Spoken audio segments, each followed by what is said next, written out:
పెద్దయ్య ద్వారా సూరజ్ తన అన్న కొడుకని తెలుసుకున్న సుమిత్ర అసలు ఇదంతా ఎలా జరిగిందనేది వీడియోని స్కిప్ చేయకుండా చివరి వరకు చూడండి. కార్తీక దీపం అప్కమింగ్ ఎపిసోడ్స్ లో ఏం జరగబోతుందో ముందుగా తెలుసుకోవాలి అనుకుంటే కింద కనిపిస్తున్న హైప్ బటన్ మీద క్లిక్ చేసి వీడియోని లైక్ చేసి ఛానల్ ని సబ్స్క్రైబ్ చేసుకుని పక్కనే ఉన్న బెల్ సింబల్ లో ఆల్ పై క్లిక్ చేయండి. జోష్న సూరజ్ కి పెళ్లి జరగాలని మీరు కూడా కోరుకుంటే కామెంట్ లో ఎస్ అని టైప్ చేయండి. ఇంకా సూరజ్ ని ఇంటికి పిలిచి సూరజ్ తో జోష్న పెళ్లి జరిపించాలని శివనారాయణ అనుకుని సూరజ్ ని ఇంటికి రమ్మని చెప్పాడు కదా. సూరజ్ ఇంటికి వచ్చేలోపు జోష్నకైతే దిమ్మ తిరిగే షాక్ ఇస్తుంది పారిచేతం. అయితే నువ్వు గనక సూరజ్ తో పెళ్లికి ఒప్పుకోకపోతే నేను ఎట్టి పరిస్థితుల్లోనూ నిజం చెప్పకుండా ఉండను. ఈ ఆస్తిలో ఒక్క రూపాయి కూడా నీకు దక్కనివ్వను. నువ్వు సుమిత్ర కన్న కూతురు కాదని దాసు కూతురు అన్న విషయాన్ని బయట పెట్టేస్తాను. మీ మమ్మీ నిన్ను అడగడంతోటే నువ్వు నిజం చెప్పాలి. నువ్వు సూరజ్ని పెళ్లి చేసుకోవడం ఇష్టమేనని చెప్పాలి అని చెప్పి పారిజాతం అయితే జోష్నకు షాక్ ఇస్తుంది. సూరజ్ రానే వస్తాడు. రావడంతో సూరజ్ని అడగవలసిన ప్రశ్నలన్నీ అడిగితే తను తీసుకువెళ్ళిన 5 లక్షల రూపాయలు రిటర్న్ ఇచ్చేసి వెళ్ళబోతుండగా సూరజ్ నీతో మాట్లాడాలి అని శివనారాయణ సూటిగానే అడుగుతాడు. జోష్న అంటే నీకు ఇష్టమేనా అని చెప్పి సూరజ్ కూడా కరెక్ట్ గానే సమాధానం చెప్తాడు. జోష్న అంటే నాకు ఇష్టమేనని, కానీ జోష్న మనసులో నేను లేను, కార్తిక్ గారు మాత్రమే ఉన్నారు అనగానే సుమిత్ర ఒక క్వశ్చన్ అడుగుతుంది సూరజ్ని. జోష్న మనసులో కార్తిక్ లేడు అని నువ్వు నమ్మితే జోష్నను పెళ్లి చేసుకోవడానికి నీకు అభ్యంతరం లేదు కదా అని చెప్పాను. కానీ నేను నమ్మితే పెళ్లి చేసుకోవడానికి అభ్యంతరం లేదు, కానీ నేను నమ్మను అనగాని ఎలా చెప్తే నమ్ముతావు, ఎవరు చెప్తే నమ్ముతావు? జోష్నే చేత మీరు బలవంతంగా చెప్పినా నేను నమ్మను. నాకు నేను తెలుసుకోవాలి. ఇప్పుడు నా మనసులో మాట మీరు ఎలా తెలుసుకున్నారు? జోష్నను నేను ఇష్టపడుతున్నానని నా ప్రవర్తనలో, నా మాట తీరులో, నేను చూసే చూపులో, నేను చూపించే ఆదరణలో ఎలా అయితే జోష్నను నేను ఇష్టపడుతున్నాను అన్న విషయం మీరు తెలుసుకున్నారో జోష్న కూడా నా పట్ల అలానే ఉంటే అప్పుడు అర్థం చేసుకుంటాను జోష్నకు నేనంటే కూడా ఇష్టమేనని. ప్రేమ అనేది ఒకరి మీద ఒకరికి ఉన్న నమ్మకంతో పాటు ఒకరి మీద ఒకరికి ప్రేమ ఉండాలి. నేను జోష్నని ఇష్టపడడం, జోష్న కార్తీక్ బ్రదర్తో ఇష్టపడడం అవన్నీ నాకు వద్దు. నా భార్య నన్ను మాత్రమే ఇష్టపడాలి, నాతో సంతోషంగా ఉండాలి. పెళ్లి చేసుకునేది జీవితాంత నూరేళ్ల పంట. ఇద్దరం సంతోషంగా ఉండాలని కోరుకోవడంలో తప్పు లేదు కదా అంటూ సూరజ్ అనేసరికి కరెక్ట్గా చెప్పావు అనేసరికి అందుకే జోష్నను నేను రిజెక్ట్ చేస్తున్నాను అని చెప్తాడు. రిజెక్ట్ అన్న మాట వినిపించడంతో జోష్నకు చాలా కోపం వస్తుంది. నువ్వెవడవరా నన్ను రిజెక్ట్ చేయడానికి అని చెప్పనేసరికి మరి నేను కాకపోతే ఎవరు రిజెక్ట్ చేస్తారు? నేను ఇష్టపడ్డాను, అందుకే నువ్వు ఎలాగా నన్ను ఇష్టపడలేదు కాబట్టి నేను నిన్ను రిజెక్ట్ చేస్తున్నాను అంటూ సూరజ్ కాస్త చెప్పి అక్కడి నుంచి వెళ్ళిపోతాడు. వెళ్ళిపోయేసరికి నిజంగా సూరజ్ చాలా మంచివాడు సుమిత్ర. ఎందుకంటే సూరజ్ ఆస్తి కోసం అంతస్తు కోసం ఆలోచించే మనిషి కాదు. అలా ఆలోచించేవాడే అయ్యుంటే జోష్నను ఖచ్చితంగా పెళ్లి చేసుకునేవాడు. జోష్న ఎవరిని ప్రేమిస్తే ఏముంది, ఆస్తి దొక్కుతుంది అన్న విషయం తెలిస్తే చాలు కదా. జోష్నే ఈ ఆస్తి అంతటికి యావత్తు వారసురాలు. సో జోష్నను పెళ్లి చేసుకుంటే తను దర్జాగా బ్రతకొచ్చు. పెళ్లి చేసుకుంటాను అని ఒక మాట చెప్తే సరిపోతుంది, కానీ అలా చెప్పలేదు. నిజంగా సూరజ్ చాలా నిజాయితీపరుడు. సూరజ్ లాంటి వాడు మన అమ్మాయికి దొరకడం మన అదృష్టం, కానీ ఇదే అదృష్టాన్ని కాళ్ళతన్నుకుంది అని చెప్పనేసరికి కాళ్ళతన్నుకోవడం ఏముందండి, ఎప్పటి నుంచి మొదలుపెట్టినా సూరజ్ జోష్నను పెళ్లి చేసుకోవడానికి ఇష్టపడతానన్నాడు కాబట్టి జోష్నలో మార్పు రావాలి. సూరజ్ని తను ఇష్టపడాలి. సూరజ్ని తను ఇష్టపడి సూరజు తనని ఇష్టపడుతున్నాడు అన్నట్టు తినేలా తెలుసుకుందో జోష్న కూడా సూరజ్ని అలానే ఇష్టపడుతున్నాడు, ప్రేమిస్తున్నాడు అన్న విషయం సూరజ్ కూడా తెలుసుకునేటట్టు జోష్నే ప్రవర్తించాలి అని చెప్పి సుమిత్ర కాస్త చెప్పేసేసరికి అవును కరెక్ట్గా చెప్పావు అని చెప్పి ఇంకా ఇద్దరు కూడా అనుకుంటారు. అసలు జోష్న బాధ ఏంటి? సూరజ్ ఒక అనాథ అన్న ఉద్దేశంతోనేనా? అసలు సూరజ్ అనాథాన్ని ఎందుకు అనుకుంటున్నారు అని చెప్పనేసరికి ఆ రోజు మేము బయటికి వెళ్ళినప్పుడత్తా ఆ పెద్ద ఆయన 4 సంవత్సరాల బాబుని నా దగ్గరికి వచ్చాడు, అప్పటి నుంచి అన్నీ నేనై చూసుకున్నాను అని చెప్పాడు అనేసరికి అంటే 4 సంవత్సరాల బాబుని ఎవరో ఒకరు అతనికి ఇచ్చుంటారు కదా, వాళ్ళెవరో తెలుసుకుంటే సూరజ్ అసలు ఎవరికి సంబంధించిన వాడో ఏంటో అన్నీ తెలుస్తుంది కదా అని చెప్పి ఇంకా సుమిత్ర అనేసరికి అవును సుమిత్ర అని దశరథు సుమిత్ర ఇద్దరు కూడా మాట్లాడుకుంటారు. అలా మాట్లాడుకున్న తర్వాత కార్తిక్కి ఫోన్ చేస్తాడు దశరథ. ఆయన్ని ఏ హాస్పిటల్లో చూసావు అని చెప్పనేసరికి పలానా హాస్పిటల్లో మావయ్య. ఎందుకు అనేసరికి ఒక్కసారి మేము వెళ్ళి ఆయనతో మాట్లాడదామని. ఇప్పటికే ఒక్కసారి వెళ్ళి మాట్లాడినందుకు సూరజ్ చాలా ఫీల్ అయ్యాడు కదా మావయ్య అని చెప్పాను. కానీ ఇప్పుడు మేము అడగాలనుకున్న విషయం వేరురా అని చెప్పనేసరికి సరే మీ ఇష్టం, మీ ఇష్టాన్ని నేను కాదనలేను అని చెప్పి సూరజ్ అయితే కార్తిక్ అయితే చెప్తాడు. ఇంకా మరుసటి రోజు ఉదయాన్నే ఇటు సుమిత్ర దశరథు ఇద్దరు కూడా అక్కడికి వెళ్తారు. అక్కడికి వెళ్ళేసరికి ఆయన ఆపరేషన్ అప్పుడే జరిగిందని 2 గంటల వరకు ఆయన స్పృహలోకి రారని, ఆ తర్వాత మాత్రమే మాట్లాడడానికి అవకాశం ఉంటుందని చెప్పడంతో సరేనని చెప్పి ఇంకా వాళ్ళు ఏమండి మనం బయట వెయిట్ చేద్దామా అని చెప్పాను. కానీ సరే సుమిత్ర అని బయట కూర్చుని ఉంటారు. బయట కూర్చుని ఉండేసరికి ఈలోపు కార్తీక్ దశరథకి ఫోన్ చేస్తాడు. మామయ్య ఎక్కడున్నారు?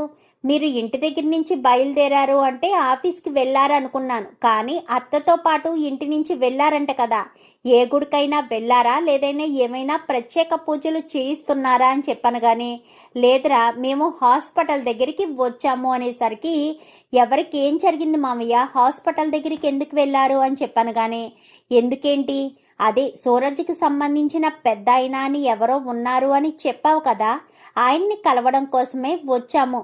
కానీ ఆయనకు ఆపరేషన్ జరిగిందంట, స్పృహలోకి రావడానికి 2 అవర్స్ పడుతుంది అని చెప్పారు, అందుకోసమనే వెయిట్ చేస్తున్నాము అని చెప్పనేసరికి ఎందుకు మామయ్య మీరు అంత రిస్క్ తీసుకుని అక్కడికి వెళ్ళడం అవసరమా అనగానే అవసరమే, వెళ్ళాలి, వెళ్తేనే కదా సూరజ్ అసలు ఎవరో ఏంటో తెలుస్తుంది, సూరజ్ని అసలు వాళ్ళకి ఎవరు ఇచ్చారో ఏంటో తెలుస్తుంది కదా, దాన్ని బట్టైనా సూరజ్ అనాథ కాదు అన్న విషయమైనా బయట పడుతుంది కదా, జోష్న అందుకే పెళ్లి చేసుకోవడానికి నిరాకరిస్తుందేమో అని చెప్పనేసరికి సరే మామయ్య ఏదైనా అవసరం అయితే ఫోన్ చేయండి అని చెప్పాను. కానీ సరేరా అంటూ ఫోన్ పెట్టేసి ఇద్దరు కూర్చుని ఉంటారు. గంట తర్వాత స్పృహలోకి వస్తాడు.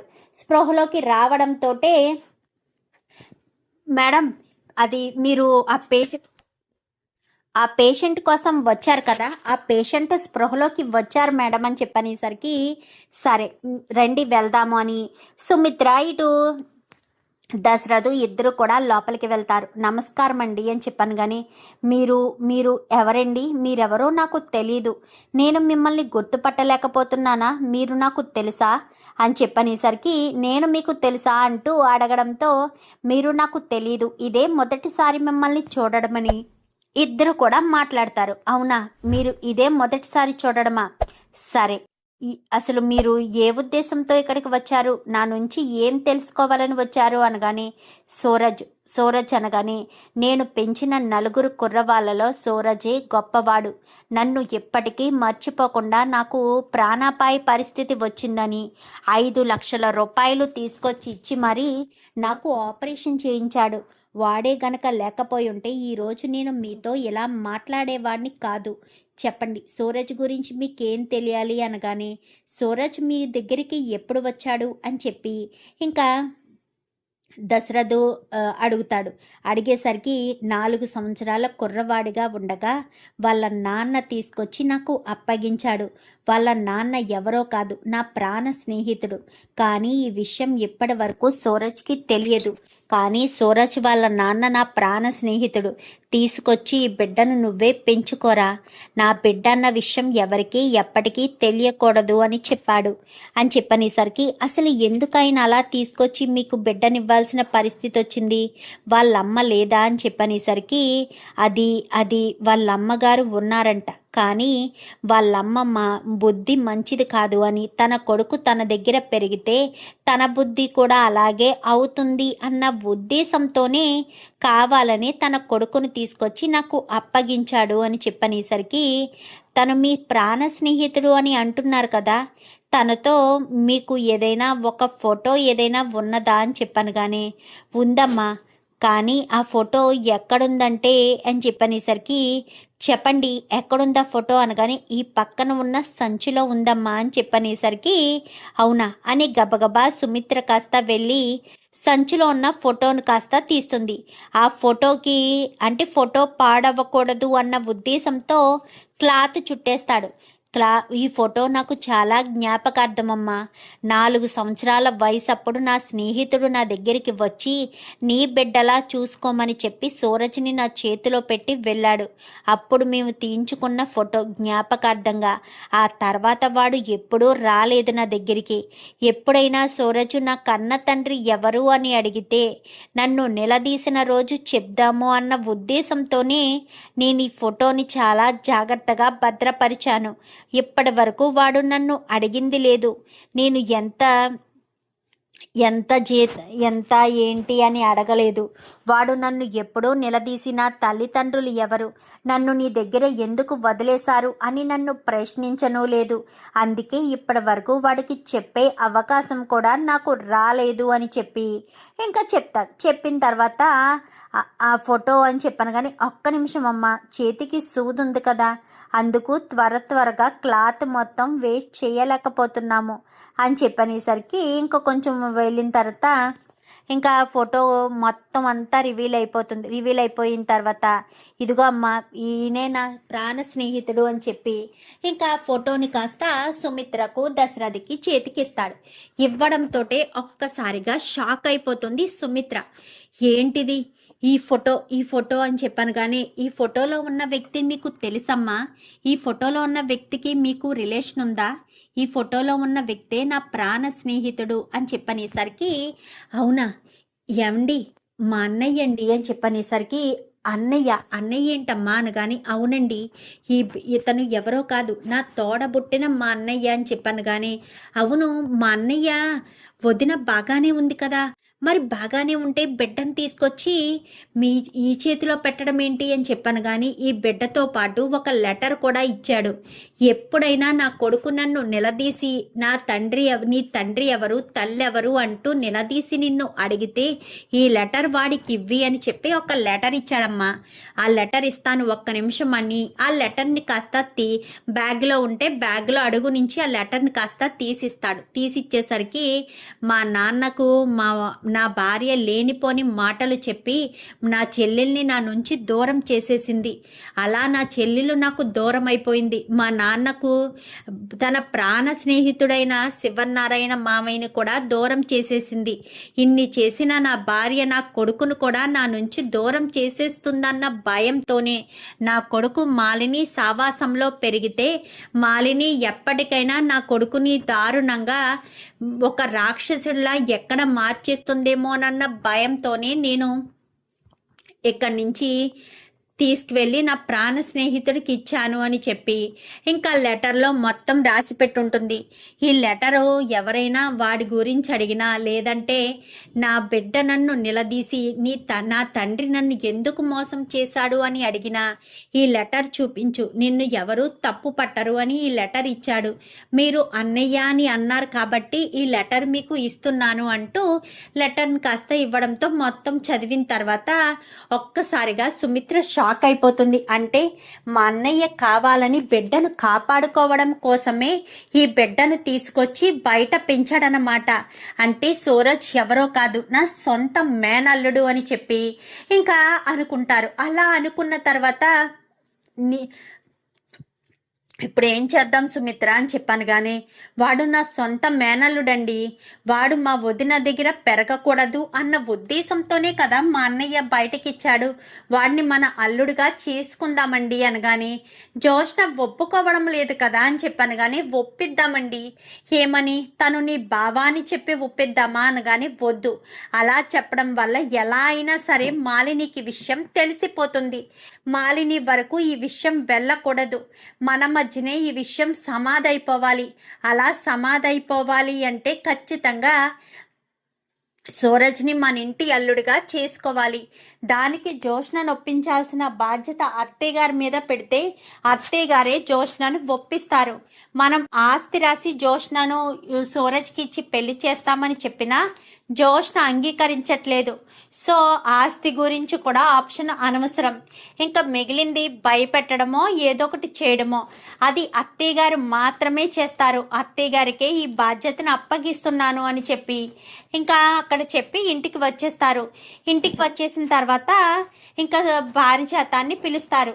అత్తయ్య గారు అని చెప్పాను కానీ, ఏంటి సుమిత్ర అని చెప్పాను కానీ, మీకు ఒక బాధ్యత అప్పగిస్తున్నాను, ఆ బాధ్యత మీరు నిర్వర్తిస్తారా అనగాని, దేనికి సుమిత్ర, దేని గురించి?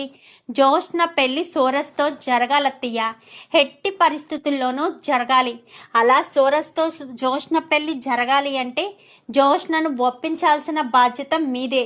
జోష్న ఒప్పుకునేటట్టుగా మీరే చెయ్యాలత్తయ్య అని చెప్పాను కానీ, జోష్న ఒప్పుకునేటట్టు కనిపించట్లేదు కదా సుమిత్ర, నయానో భయానో నేను చెప్పి చూశాను, అయినా సరే జోష్న ఒప్పుకోలేదు సుమిత్ర, దానికి మరి నేను ఎలా ఒప్పించాలి అనగానే, అవన్నీ మీరు ఆలోచించుకోండి అత్తయ్య, జోష్న మాత్రం పెళ్లికి ఒప్పుకోవాలి. ఒప్పుకోవడమే కాదు, ఇక్కడ మరొక చిక్కు ఏమొచ్చింది, సూరజ్ ఏం చెప్పి వెళ్ళాడు, సూరజ్ని జోష్న ప్రేమిస్తుంది అన్న విషయం సూరజ్ తెలుసుకోవాలి అని చెప్పాడు. ఆ పాయింట్ మాత్రం ఎట్టి పరిస్థితుల్లోనూ మర్చిపోకూడదు. ఖచ్చితంగా ఆ విషయాన్ని గుర్తు పెట్టుకోవాలి. గుర్తు పెట్టుకునే జోష్నను ఖచ్చితంగా సూరజ్ ప్రేమిస్తున్నాడు అన్నట్టు చెయ్యాలి. ఇద్దరు ఒకరినొకరు విడిచి ఉండలేనన్నంతగా ఇద్దరు అనుకోవాలి. అలా అనుకుంటూనే ఖచ్చితంగా జోష్న సూరజ్లు ఇద్దరు ఒకటవుతారు. లేదంటే లేదు. సూరజ్ మొహం మీదే తెగేసి చెప్పాడు కాబట్టి జోష్ని సూరజ్ వెంట పడి సూరజ్ని ఇష్టపడాలి అని చెప్పి మాట్లాడేసరికి అది జరిగే పనేనా అని చెప్పాను కానీ, జరగాలి, ఖచ్చితంగా జరిగి తీరాలి అని చెప్పి మాట్లాడడంతో అదెలా కుదురుతుంది అని కానీ, ఏమో అత్తయ్య మీరే జోష్నతో మాట్లాడండి, జోష్న మనసును మార్చండి, సూరజ్ని పెళ్లి చేసుకోమని జోష్నను ఫోర్స్ చెయ్యండి. ఏదో రకంగా జోష్న ఒప్పుకోవాలి. మనస్ఫూర్తిగా ఒప్పుకొని సూరజ్ని జోష్నకిచ్చి పెళ్లి చెయ్యాలి అనేసరికి సరేనని ఇంకా పారిజాతం కాస్త రంగంలోకి దిగుతుంది. ఇంకిక్కడ సుమిత్ర అయితే చాలా కోపంగా ఉంటుంది. నాకు మేనల్లుడికి ఇంత కష్టాలా, నా మేనల్లుడికి అసలు కష్టం కలిగించకూడదు, వాడిని తెచ్చుకుని మన ఇంట్లోనే పెట్టుకుందామండి అనేసరికి ఒప్పుకోడేమో అని చెప్పాను కానీ, పెద్దయ్యతో అయినా సరే చెప్పేద్దాము అని వెంటనే పెద్దయ్య దగ్గరికి వెళ్ళి ఈ విషయం అంతా చెప్తారు. మీ ఇష్టం అమ్మా, మీ మేనల్లుడు అంటున్నారు, మీ ఇష్టం, మీకు ఎలా నచ్చితే వాటితో అలా ఉండండి అని చెప్పనేసరికి సరేనని ఇంకా వెంటనే సూరజ్ని పిలిచి, సూరజ్ నువ్వు మా ఇంట్లో ఉండాలి అనగాని, ఎందుకండి, మీ ఇంట్లో ఉంటే జోష్న మేడం ఇంకా ఇంకా నన్ను అవమానిస్తారు అని చెప్పాను కానీ, చూడు సూరజ్, ఎవరు ఏమనుకున్నా ఎలాంటి అవమానమైనా సరే నువ్వు మాకు దగ్గరకు వచ్చి మొహమాట పడకుండా చెప్పు, జోష్న నీ జోలికి రాకుండా చూసుకుంటాను. నువ్వు అక్కడెక్కడో ఉంటే జోష్న నిన్ను ఇష్టపడుతుంది అన్న విషయం నీకు ఎలా తెలుస్తుంది? నీకు తెలియాలి, నువ్వు తెలుసుకోవాలి అంటే జోష్న నీ దరిదాపుల్లో దగ్గరగా ఉంటేనే కదా తన ప్రేమ మనసు ఏంటో నీకు అర్థమవుతుంది అని చెప్పనేసరికి, ఏంటి ఆంటీ, జోష్న నన్ను ఇష్టపడుతుందనే మీరు అనుకుంటున్నారా, అలాగే భ్రమపడుతున్నారా అని చెప్పాను కానీ, జోష్న నిన్ను ఇష్టపడదు అని నువ్వెందుకు అనుకుంటున్నావు? జోష్న ఖచ్చితంగా నిన్ను ఇష్టపడుతుంది. ఇష్టపడేలా మనం చెయ్యాలి, చేసుకోవాలి. అప్పుడే జోష్న నిన్ను ఇష్టపడుతుంది కాబట్టి ఇష్టపడేలా చెయ్యాలి అని చెప్తున్నాను అనగాని, ఏమో ఆంటీ మీరు అంటున్నారు కానీ జోష్న మాత్రం ఎట్టి పరిస్థితుల్లో పెళ్లి ఒప్పుకోదు అని చెప్పి మాట్లాడడంతో, ముందైతే నువ్వు మా ఇంట్లోకి రా, అవుట్ హౌస్లో కాదు, మా ఇంట్లోనే ఒక రూమ్ ఇస్తాము, ఆ రూమ్లోనే ఉండు, ఇంట్లో మనిషివి ఎలా ఉంటావో అలానే ఉండు, జోష్ని నిన్ను మెప్పిస్తుంది, నీ మనసుని ఒప్పిస్తుంది అని చెప్పి సుమిత్ర దశరథులిద్దరూ చెప్తారు. సరేనని సూరజ్ అయితే జోష్నను ప్రేమించాడు కదా, ప్రేమించి వాళ్ళ ఇంట్లో వాళ్ళంతా ఎంత సపోర్ట్ చేసినప్పుడు సూరజ్ కొంచెం కాకపోతే కొంచెమైనా మారాలి కదా, జోష్నకు కూడా ఒక అవకాశం ఇవ్వాలి కదా అన్న ఉద్దేశంతో సరేనని ఇంకా సూరజ్ కాస్త ఇంటికి వస్తాడు. ఇంటికి వచ్చి ఇంట్లోనే ఒక రూమ్లో ఉంటాడు. ఇంకా ఇంట్లో వాళ్ళంతా కూడా చాలా సంతోషపడిపోతారు. కార్తీక్ దీప ఆనందానికి అవధులు ఉండవు. జోష్న మాత్రం ఇంకా తనలో వస్తున్న కొద్ది మార్పుని గమనించుకుంటూ గదిలోనే ఉండిపోతుంది. నేనేంటి ఇలా మారిపోతున్నాను, ఎప్పుడు ఇలాంటి డ్రెస్ కొనుక్కోవాలని అనుకోలేదు. నా మైండ్ ఏంటి ఎంత సాంప్రదాయంగా మారిపోతుంది, ఈ రకంగా మారిపోతుంది ఏంటి? నేను సాంప్రదాయంగా ఒక భార్యలా ఉండడానికి, సూరజ్ని మెప్పించడానికి, సూరజ్కి నీట్గా ఉండడం అంటే ఇష్టం కాబట్టి నేను అలా రవ్వడానికి మారడానికి నా మనసు నాకే తెలియకుండా చేంజ్ అయిపోతుందా? నా మనసుని నేనే చేంజ్ చేసేసుకుంటున్నానా?